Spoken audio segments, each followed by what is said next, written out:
And Dobry din, Privet, Spasiba, Suka, etc. for all my Russian friends here out on the stream. It's time for the final game of the day, Vega Squadron versus Effect here in the lower bracket of the Perfect World Masters CIS qualifiers. The winner of this one will move on, the loser will drop out. It's as simple as that. Franz, what do you think? Well, in game 2 it seemed like Effect were definitely winning the early game. They never really hit their stride in the mid game. Vega Squadron actually kind of, in a way, outdrafted them with the last phase Slark, and so I think this game could go either way. Both teams have showed that they're really capable of dominating the early game. I think it really just comes down to how these teams really draft against their opponents, because 10 seconds remaining. Effect seem to favor this Mag Broodmother, but I think Vega Squadron sort of have it figured out. Well, they certainly prepare for it straight off the bat. Earthshaker, first pick for them this time around. But it's also worth noting that it is getting pretty late. I mean, it's almost 1 AM here in Germany, and these guys, I think most of them are like 1 or 2 hours later even than that. And they've also been playing for quite a while. They were talking in the lobby a little bit in Russian about that, so it's like maybe a little bit of fatigue also comes into play here for both of these teams. And that, of course, also can have an adverse impact on your gameplay. So we'll see whether that actually is being reflected in the draft somewhat. Maybe pick up some heroes that are perhaps a little bit easier to execute or more forgiving. I mean, Earthshaker is one of the heroes that is best at punishing positional errors, right? When you're fatigued, you're not really paying attention to the map as much. Perhaps you're not as farmed at specific points in the game, so like the kill potential is extremely high with heroes like Earthshaker. And in fact, I actually pick up a Nature's Prophet. So Nature's Prophet, not a hero we saw last game because I believe it was banned. And this hero is just really good at asserting dominance in the early game. I mean, not only does he win his lane, but sort of transfer that advantage to other lanes with teleport. And so when you have a hero like Nature's Prophet, it really complements heroes like Broodmother that Effect also like to pick up. So I believe that perhaps this Nature's Prophet was the hero that they were missing from the last game with the Broodmother lineup, just because this hero adds so much more split push potential to your lineup. Yep. Also like the Nyx Assassin, kind of as a block pick again, to protect the Nature's Prophet against that hero as well. But also in its lonesome, it seems to be very, very strong in the meta as well. We see it banned out all the time.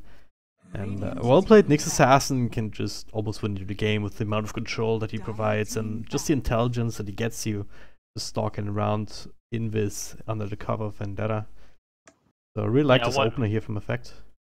One way to counter big team fight heroes, just to locate them first and initiate them on them before they get their spells off, right? And so Nyx Assassin is a hero that can help you locate the kills as you mentioned, but Nature's Prophet's also a hero that can help cancel the blink with the ultimate or just go in with an Orchid later in the game. So quite a deadly pick-off combination coming out from Effect. And Vega, they pick up the Bane, and this Bane's popped up a lot in these CIS qualifier games, and 10 seconds remaining. this hero still feels really hit or miss to me. I mean, he's really good in lane at trading hits, but his skill set isn't always useful going on later in the game. I mean, Nightmare's not the most effective teamfight spell, and Fiend's Grip is so easily cancelled. So it's certainly a hero that you cannot really play effectively from behind, it feels like, and who is very easily punished when he makes any positional errors. But at the same time, like teams feel confident enough in his ability to just stabilize a lane early on, being that 5 position hero that can trade very effectively. And also later down the line, in these smaller little skirmishes that we sometimes see, can be quite good, right? You walk in, you nightmare somebody, if there's someone else, you feed script them. And that's a lot of control factor in these smaller engagements. So in fact, they third pick a Mirana, and Mirana's sort of this hero that you pick when you want like an unkillable core, or like a very difficult to kill core, that scales well into the mid and late game. And Mirana's also a hero that likes to fight early, so kind of complements the playstyle that Effect have going for them. You know, from the level 6 point onwards, the Nyx, Nature's Prophet, Mirana, they're going to be constantly looking out for kills. Dire Yep. team pick. Even before that, perhaps, I mean, if this ends up being a mid Mirana for Alpha Ninja, which I do assume at this point, then any sort of Nyx Assassin roam, perhaps from behind. If he can line up some sort of stun, then Mirana can follow up with the arrow. Not to mention the Nature's Prophet also coming in with a TP. 10 seconds remaining. So there's a lot of cool potential, especially if that ends up being a Bloodseeker. He can be quite 5 vulnerable seconds remaining. if he ends up sitting in the middle of the river. Yeah, but Bloodseeker's also a hero that lanes well against Mirana because Mirana's base damage is so low that she can't exactly knock the Bloodseeker out of the lane or even have kill potential on him. So I kind of Yeah. like that pick coming out of Vega Squadron. One hero that has made it through is Necrophos, however, and not sure Vega Squadron will pick it up. They have picked it up in the previous 2 games, but now there's an Ancient Apparition on the enemy team, and there's 5 also a Nyx, seconds so remaining. plenty of Necrophos counters on the board so far. Yeah, it seems like that's a little bit too crazy to draft that into these heroes. So really, I feel like what Vega Squadron are missing is some way to prevent or counteract the split push that's coming out of Effect. I mean, they have Nature's Prophet and Ancient Apparition to push out lanes globally and safely now, so Vega Squadron, you know, they have 2 options. Either they try to split push back, or they pick heroes like there's like a Spirit Breaker in the pool, or they pick heroes that are just capable of preventing Effect from Yep. feeling like they're in a position to split push in the first place. Perhaps Bounty Hunter, something like that. A hero that can just keep an eye on a Nature's Prophet, the Ancient Apparition, set up for kills potentially. Dire team But back. Chaos Knight for now, okay. Another melee core here for Vega Squadron safe lane, one would imagine. So CK is a hero that he doesn't deal with the split push, but he kind of makes Effect feel like they can't do it, right? Because, you know, if you leave your base or your towers 10 unattended for seconds even remaining. 5 seconds, Chaos Knight just wipes them off the board. So I think Vega 5 Squadron's picking seconds this remaining. as a sort of response to Effect split pushing lineup, saying, hey, we're not going to let you split push, we're just going to try to out-team fight you as much as possible, because realistically speaking, Effect barely have any AoE to deal with these CK illusions. As soon as the CK starts picking up items like Heart or BKB. Yep. Definitely a possibility for him to become absolutely unkillable, right? That's what it comes down to in the later parts of the game for now with these 4 heroes. Like, you can sort of itemize against that with some Maelstroms and maybe just an Orchid or a Scythe from the Nature's Prophet, but eventually the Chaos Knight should be able to get to a point where he just clicks W on a hero and then they just die, then they're just gone. Especially when we're talking about an Ancient Apparition or even the Nature's Prophet. So yeah, it gives Vega Squadron sort of this really tanky frontliner that also happens to do a lot of damage. So, you know, Nature's Prophet, Mirana, Ancient Apparition, not particularly tanky heroes, should be quick kills for this Chaos Knight as well as the Bloodseeker. But Vega Squadron also have to win, or not win the early game, but at least break even and get to a point where they're actually capable of pressuring Effect into fighting, or sort of pressure Effect into defaulting their towers, so that Vega Squadron can secure some map control for themselves. yep. Alright, last band's coming out. Vega Squadron have to take away a carry. That's a Medusa for now. Okay, that makes a lot of sense. Pretty good counter to Chaos Knight, especially ever since they changed that Agnum Scepter that turns things to stone and insta-kills illusions. So Vega Squadron covering their bases in that regard. Dire team pick. But also, Medusa is generally just very good against melee heroes like Bloodseeker and Chaos Knight, so Yep. if Effect pick a Medusa, it sort of gives Effect an easy win condition, right? The Medusa gets farmed and you just push towers without being stopped, so in fact, you know, they have about a minute or so for their last pick. 5 seconds remaining. So what did they go on? Did they just go for a super crazy hard carry like a Terrorblade? You're trying to figure something else out as a counter. Terrorblade would be too slow of a carry this game. I feel like if Effect picked up Terrorblade, Vega Squadron would just run over Effect in like the first 10 minutes. But they probably need something to help solidify their team fight. Monkey King. You may now Oh. select Oh. your heroes. I guess Monkey it sort of King does works. just yeah. that. I mean, the Monkey King ulti is one of the most effective ways of Yeah. or one of the most effective team fight spells when it comes to like just dealing raw damage and getting people to split up. So Oh yeah.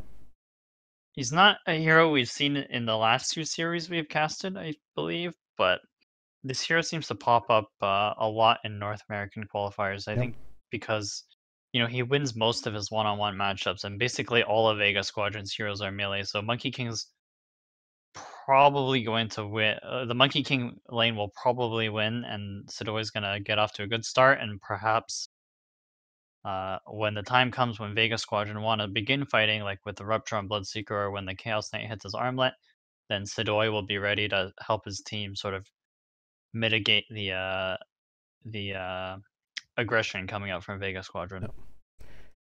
Definitely a lot of damage potential coming out from a hero like Monkey King, and he can be surprisingly tanky as well, especially when he's sitting in his ultimate. He gets that extra bit of armor to work with, and it'll help tremendously. And if you overcommit into a Monkey King like that, he just starts snowballing himself and the rest of his team just to high heavens. So it's a very tricky hero to try and counterplay, I guess. Need to catch him out and be absolutely sure that you have what it takes to bring him down. Prepare for battle. I imagine the Boundless Strike is also going to be very good against the Chaos Knight illusions. Yeah.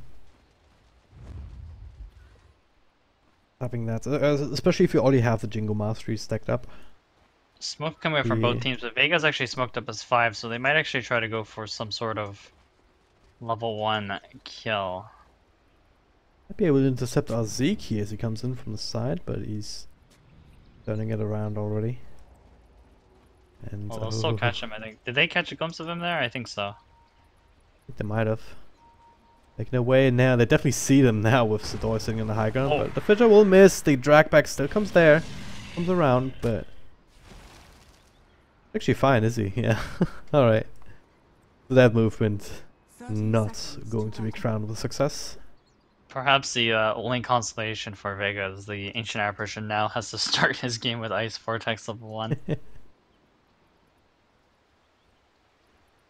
The only unfortunate part of that. But they should be able to still do 2 for 2 on the bounty runes. Monkey King making his way to the rune as a tree. Well, they even get 3 bounty runes, so hey, good start for a fact.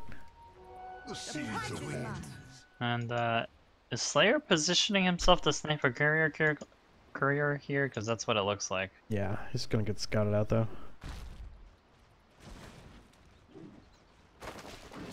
Well, game number 3. The winner of this one will move on. The loser will not. It's as simple as that. There's some standard lanes coming out. Monkey King, yeah, actually going aggressive though. Legion Commander. Actually, no, wait. Where's Monkey King? It's on the other side. He's being aggressed upon. He has his team to back up. Unfortunately for him, he won't have the Chilling Touch on Ancient Apparition, so he's missing a lot of damage. And going for Zayats, and a couple of right clicks there onto the Bane, and now he's committing heavily here for the CK, but maybe too heavily. The lifesteal is good, but not good enough. First blood actually being spilled. Here's all 3 heroes will reveal themselves.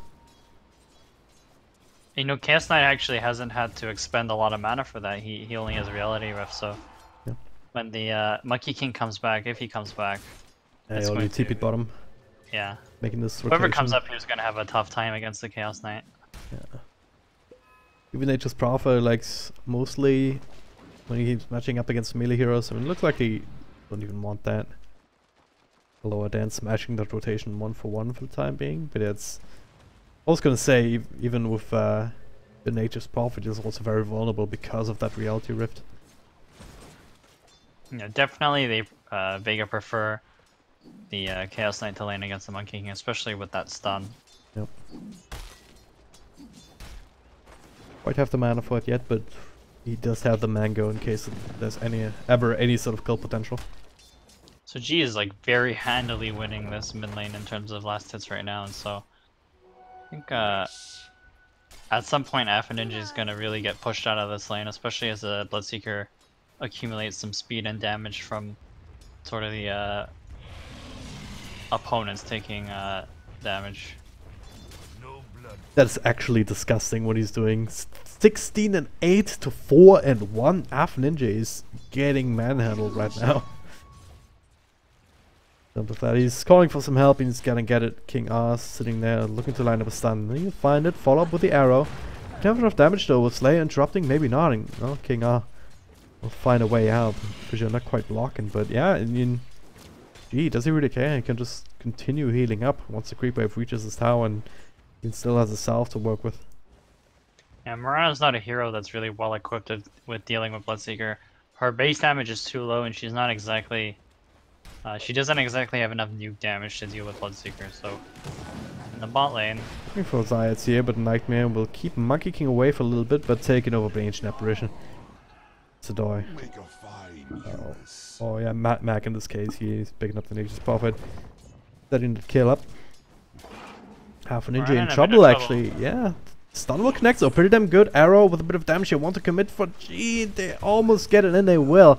But what cost? Slayer, one more punch. Fairy Fire will actually make sure that Alpha Ninja will be alright. King R does not have another stun for another second here. The boots advantage. Oh, he jukes around the trees actually.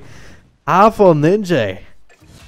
More luck than anything else, but hey, he's surviving. Down bottom though, Monkey King cannot say the same thing for himself. The mango on still the mango, yeah. He eats it too with Reality Rifts, does has the stun, and he gets himself a double kill.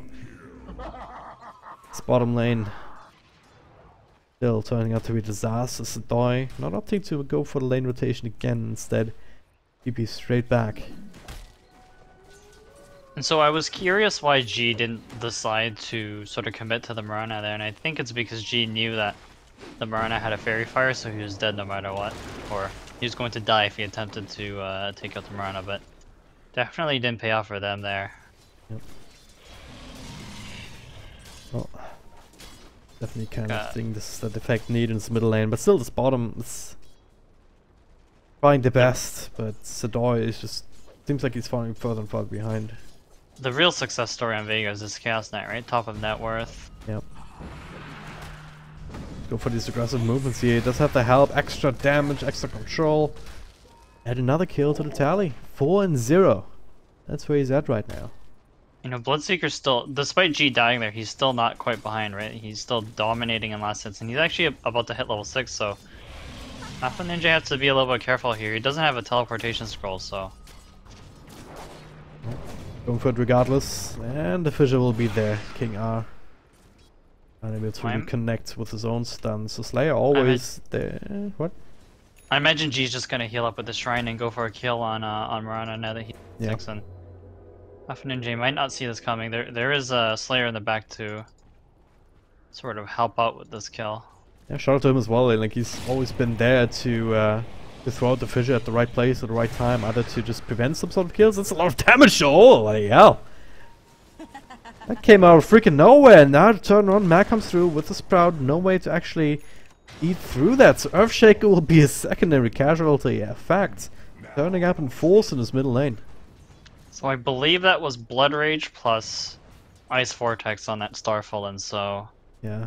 This is way too much damage for the Bloodseeker. A little bit of over-aggression from G there. I mean, can't blame him. I would have went for that kill as well. And Legion Commander's going to duel the Monkey King top with 2 heroes rotating in. Not sure about this. He does have the Jingle Master stacked up, so he will life steal quite a bit. This duel will not turn into an immediate kill. But at the very least, they should be able to finish out the Monkey King, and they do indeed. G Fusion paying off in that sense, and bottom lane at the same time. CIS and Aloha Dance putting a pressure on this tower. But now, drag back onto Mac, follow-up stun, they have the right clicks, they have the they have the brain sap, and they have to kill the Nightmare now to Nyx Assassins. The Doi will cancel TP out, so they should be able to find the Bane and return at the very least, but that's a meager pay for this heavy of a rotation. Yeah, there's just kills happening all over the place. It's really hard to say if any team is really winning out of these exchanges, but Vega's almost 2k net worth ahead, mostly because of the success of their mid and their safe laner, the Chaos Knights. So Vega's still up ahead despite G sort of having 2 deaths to start. Dire's top tower is under attack.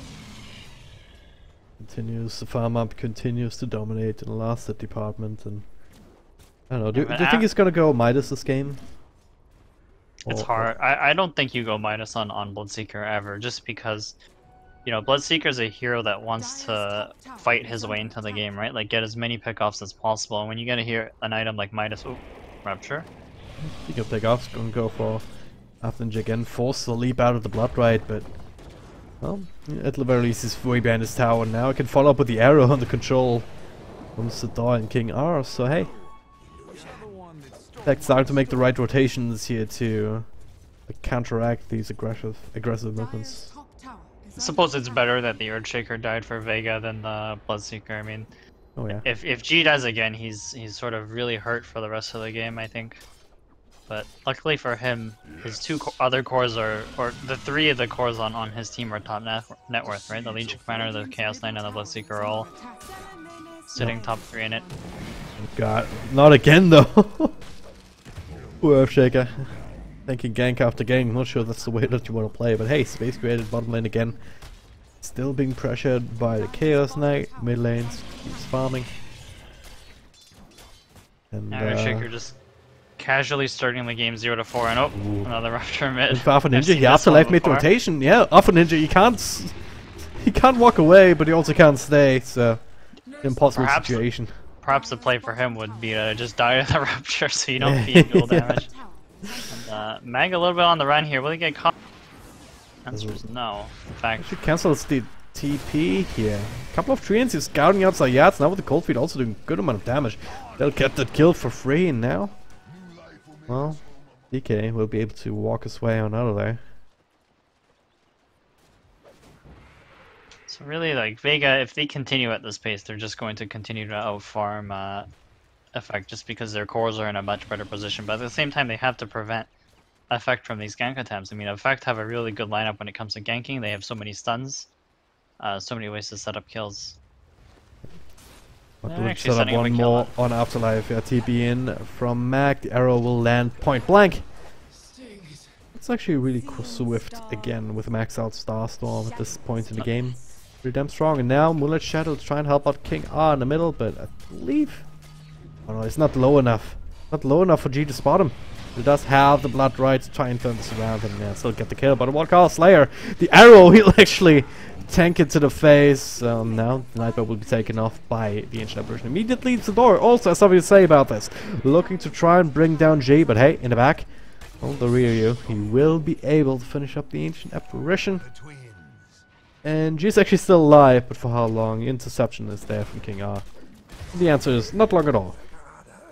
What's the opposite of regicide? The real play there for Vega is to leave the Ancient Apparition at 1 health so G can run away, right? is under attack. Yeah. I don't know if it's the time or place for these kind of cheeky plays. Top lane, Nature's Prophet. Auto use the spell, does have another Reality Rift to work with, and... Oh. No, the crit almost enough, but... Azik making rotation, but hey, now he's in trouble. Afterlife throws down the duel. Extra with the minus armor, easy win on this, and... Radiant are scanning. Well, same time Earthshaker ends up falling, is Afterninja also making his way up top. I don't even know what's going on anymore, Sadoi jumping into Afterlife, trying to catch up with him inside the trees. Looks like they might be able to make it out unless Mac can get Sprout off, but Afterlife... Ninja. Yeah, so Quelling Blade, Ninja in the back. He actually gets intercepted by G. Now it's their turn to run away again. I don't even know what's going on anymore from... So it's the fatigue. Got the caster fatigue and then the player fatigue. They're just going crazy. I'm like, why even play Dota anymore when we kill each other 24 times in 11 minutes? I know, right? Oh. You know, Vega's getting the upper hand out of these exchanges. I mean, their cores are getting Dire's middle tower. a lot of Afterlife, kills. same. Chaos Knight and Legion Commander are really dominating this game right now, and they actually go for another smoke. I mean, Slayer starting the game with 6 stats. He's got to be involved in some kills, right, to get his way back into this game. They might actually catch Monkey King. That would be a really good one. Just start off with the Fiend Script, and they should be able to set up with a duel as well. Moonlight Shadow will not prevent that death from happening. Might set up something else though in the mid lane, G. Designated target, TP in from Mac, but he already got the blood right off. Not gonna be enough though to keep him safe as King out enough G. Have made the connection as well, so 1-4 trade across the map. And the T1 tower also in a bit of trouble, but Chaos Knight, nasty piece coming in. They want to defend this, and the drag back onto Mac. Need a stun, they need a couple more right clicks, and they will find it. Now the ultimate only get the one extra. Nightmare taken care of, but hey, drag back into the leap.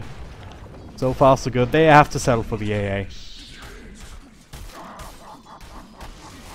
Apparently you called it. The Bloodseeker has a Midas, so I am incorrect. But perhaps G, I mean I don't blame him. You know, perhaps he feels like he needs that item in order to scale into the late game, because he does need a lot of items in order to close up this game. He needs his damage items like Radiance, or and he also needs like a BKB at some point. So actually, I messaged him on Steam and told him to buy Midas just so you would look wrong. Dire's middle tower is under attack. that's cruel. Just kidding, I didn't. Radiant's bottom tower is under But I had you there for a second, I'm pretty sure. Effect kind of slowing down right now, right? So instead of fighting directly into Vega again, they're actually pushing the bottom lane. But you know, Zeke is Vega's so dead. will exchange. Oh, Oh, I see, yeah, there's the fissure into duel. Afterlife actually stacking up quite a bit of that very early on. I mean, when was the last time you saw 40 duel damage at the 13-minute mark? I don't know, probably in one of my pubs, but definitely not in a competitive match, right? Yeah. No, I think it's just Vega being super aggressive, but also Effect kind of getting caught out here and there. It definitely feels like Vega's cores are a lot more difficult to kill than Effects. I mean, you got tanky Chaos Knight, tanky Legion Commander, and the enemy team has Mirana and Nature's Prophet Chorus. Oh, good counterplay actually, Slayer. It's coming in with a TP, setting up with the Echo Slam. They get the one counter kill, and perhaps second as well as Mag takes some more tower shots. 2-for-1 trade here. Afterlife was the first one to walk his way down. King R that behind the tower with the, and yeah, well, the stun will cancel the TP. That's another kill. The Effect, they keep bleeding more and more.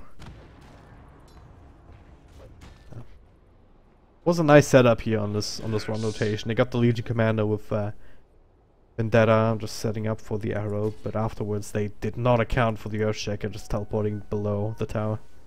Hey, why even buy a Blink Earthshaker when you can TP into your Echo Slam? But you know, Vega clearly winning that exchange, and you can just see like, in fact, they have to commit so many resources in order to kill one of Vega's heroes, and as a result, you know, Vega's actually just winning these exchanges if teams are just throwing 5 bodies at each other. Yep.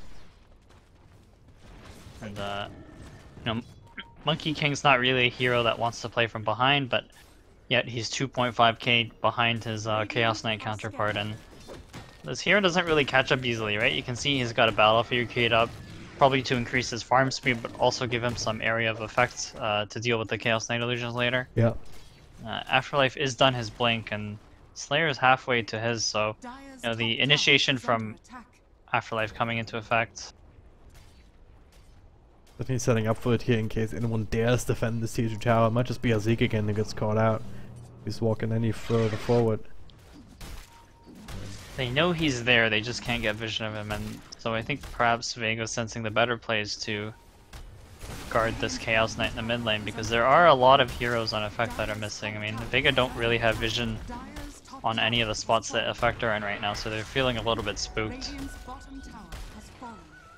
I have the Ice Blast going across just to try and get some of that. In the meantime, CK got the RNG. Extra Illusions, PogChamp, able to put on some significant pressure on this Tier 2 tower. No glyph available, and at some point, like, can they afford to give up this many objectives in this short of a time frame? It's tough to say, right? Effect aren't exactly in a position to defend in the first place, and Vega's doing a really good job positioning, right? They have 4 heroes sort of out of vision from Effect, so there's really no way for Effect to take this fight, especially because their only initiation, or their best initiation, is the Nyx, right? Vega have a lot easier of a time in these fights just because they straight up have more stuns, but also their stuns are longer range, and the Earthshaker and Legion Commander are like 2 of the better initiators in the game, so Effect definitely feeling the pressure here. I think in an ideal scenario, like if Effect were if Effect felt like they were on even footing with Vega, you would see Nyx going for way more pickoff attempts with Nature's Prophet and Ancient Apparition helping out from far away. Yep. Can't quite connect. I mean, G was down bottom, but Effect unable to really get close enough to actually make that kind of a play. And, And like feel confident about it, I guess. If Vega, like this Earthshaker's off the map right now, so like the Nyx would probably feel like, hey, even if I go on this Bloodseeker, there's a potential that we just get immediately Echo Slammed. Yeah. Now that Slayer does have his blink. A big reveal play coming up, especially in this top lane. If Alpha Ninja decides to push it out a little bit further. Oh, I can see it coming. Afterlife is there as well. King well. Throw. The will comes out. Ice Blast to turn things around. Do they have enough damage here actually? Well, they do have it. Not to win the duel, but at the very least to keep Alpha Ninja alive. And now try to run down some more people. Zayat's next one on the list. Follow with the arrow. Echo Slam's still available, but in the middle of just nowhere. Unable to really get too much damage out of it. So they don't pull the trigger. Just leave Effect to the wins and try and reset and fight another day. Perhaps a little bit of an ambitious gank on the Marana there. It was quite close to the base, and also, you know, the Marana got her leap off, so that really made the Legion Commander lose a lot of her potential damage in that duel. But most of all, I think Effect needs to continue going for plays like that, right? They can't exactly... Oh, Fisher misses. Almost cancel it. Effect probably know that they can't take a straight 5-on-5 fight, so they have to continue with these quick skirmishes where they're picking a hero off here and there and then try to work from that point, right? And Vega probably aware of that too. Now, Effect aware of this Roshan attempt. Chaos Knight just gets permabash here, but he's getting some help now. Being that. And bit of movement up top. King R keeping an eye on Afterlife, and this should give them some sort of idea. Maybe not though. He's just gonna get gone on. Ice bars to follow. Yeah, okay, now they should figure it out if they see 4 heroes walking away out of the Roche pit. For an initiation here to get the dust onto the next assassin. He was still ruptured up, I believe, so that's an easy kill, but the rest of Effect still under cover of Moonlight Shadow. Arrow will fly, will be dodged. Roshan on a half health, but can't really go for it themselves now without the Nyx covering. So yeah, it's kind of tough for both teams to go for. I mean, if Vega try to sneak that again, I think Effect are going to be aware because they probably see, hey, Vega was attempting Roche, right? So then suddenly, if Effect are aware, you start getting spammed by AA Blast and Nature's Prophet ultis, and usually that's enough to just deter or do enough damage to Vega to stop them from Roaching completely. Yep. So one of the big items coming out for Vega is that BKB on the Chaos Knight. I think that will make him basically unstoppable, and also the Radiance on Bloodseeker. So. Oh yeah. Vega are looking for kill. I don't think they will get anything. In fact, I don't see any of Effect's heroes under their 2 wards in the enemy jungle, so they just start working on Roshan again. And hey, Blast is coming out. It's gonna connect to 3. Well, not quite in position to really pressure this any further though. So this time around, Vega get away with that kind of bold play. Finally, the Battle Fury is completed. Then Monkey King. What else? She's got Not a style now for the J. She's got Radiance as the Aegis. Radiance. Yeah. There is an Orchid on Mag, but it feels a little bit late. But I think Effect's game plan still is to continue to just keep their lanes out, make sure Vega can't really group up, and go for pickoffs with the Nyx. Though they may actually go for one here, setting up with the Ancient Apparition ulti. Good enough, King Us. Leading the charge. He stuns Bloodseeker off of the Radiance Burn, and then follow up with the arrow. But there's no damage coming through. The rest of Vega come through. They even commit the Aqua Slam to make sure that's a very easy kill. But Effect already made this call. Alright, let's actually everyone down here. Let's not go into that.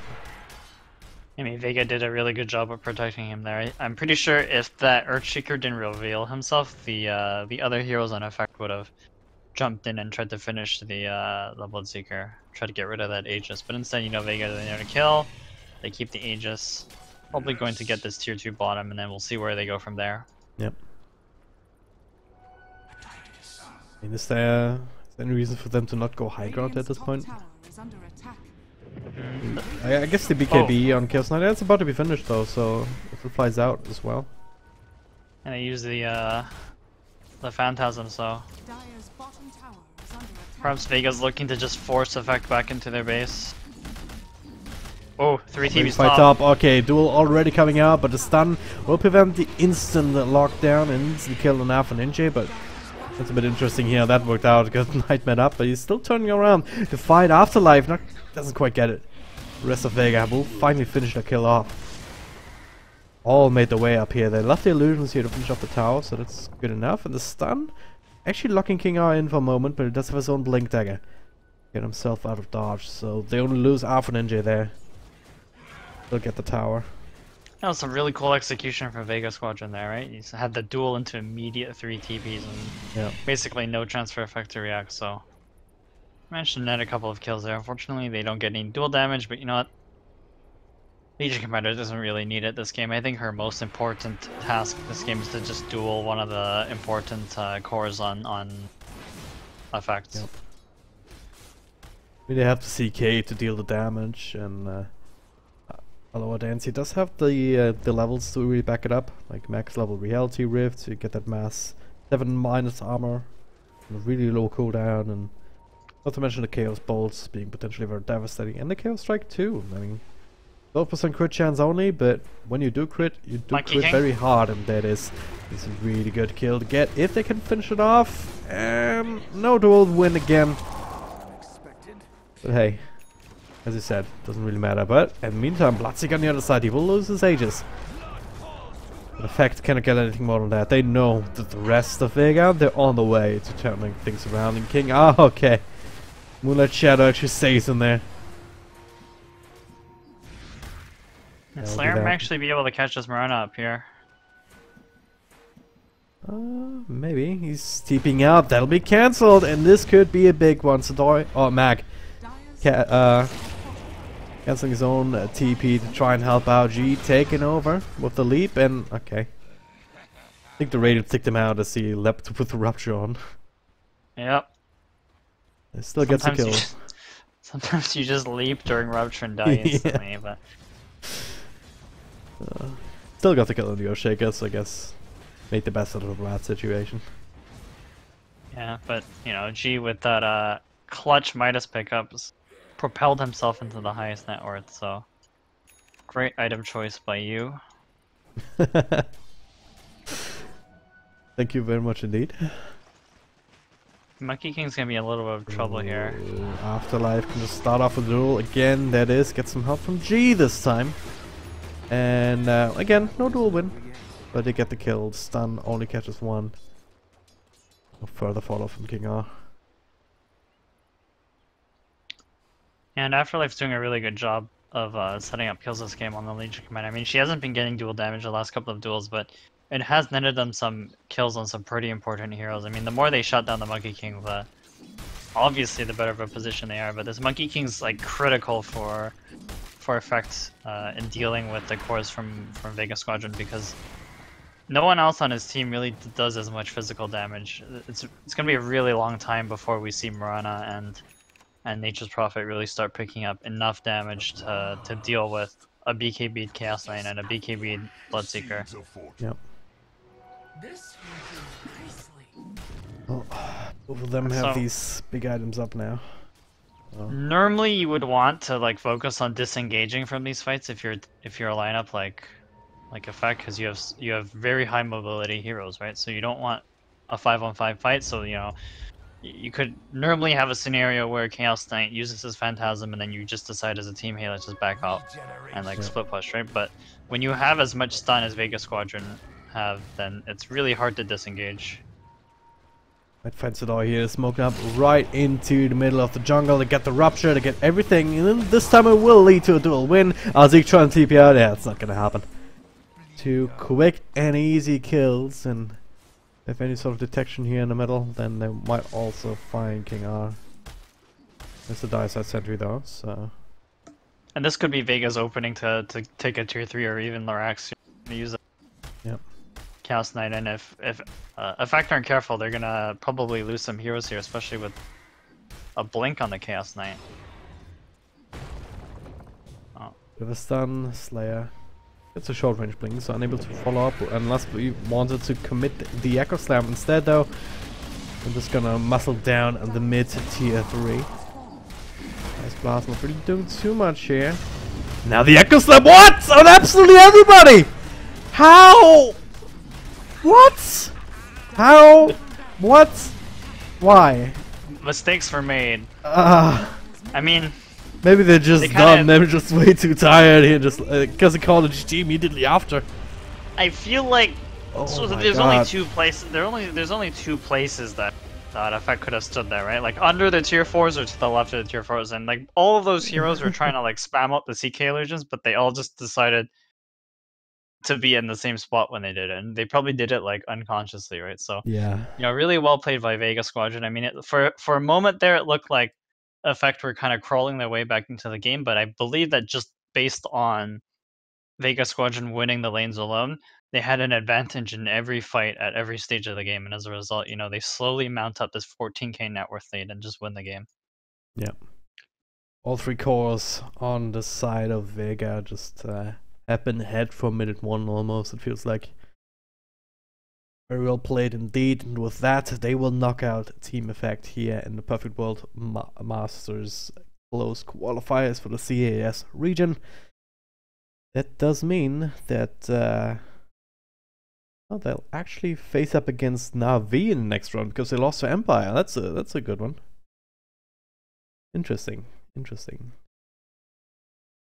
But yeah, Na'Vi versus Empire, that's seems to be the new El Clasico these days. They faced up so often in these qualifier finals and upper bracket finals and whatnot that it's kind of crazy to see, and always very good Dota, one would imagine. But yeah, that'll happen tomorrow. Lower bracket finals 1700 CEST as it's scheduled, and the grand finals will be happening after that as well. So do tune in here on the Beyond the Summer channels. But for now, it's us done for the day. So Franz, do you have any last words for the people? You cut out for a second there, but I assume you asked if I had any final words, and yeah. I'll just thanks for watching, and hopefully we'll see you guys at the next event to cast. Yep. Alright, and of course, as always, hashtag shameless plugs. You can follow me on Twitter at DragonDropDota and my co-caster at HelloFranz. And of course, also from me, thank you guys very much for watching, and see you next time.